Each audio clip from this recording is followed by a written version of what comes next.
వల్లభాపురవాస దత్త ప్రభు భక్తులు కాచే భగవంతా జగద్గురుడవు నీవయ్యా ఆ జగతికి మూలం నీవేనయ్యా అత్రి మహాముని సంకల్పం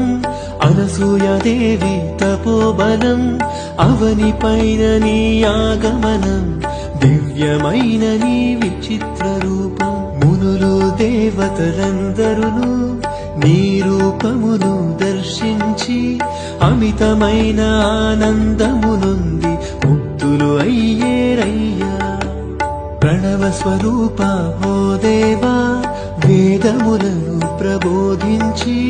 జ్ఞానులకే సుజ్ఞానమును ఒసగి వారల బ్రోచితివి సాధకుడైన సంస్కృతికి అష్టాంగ యోగము బోధించి యోగుల పాలిట దైవం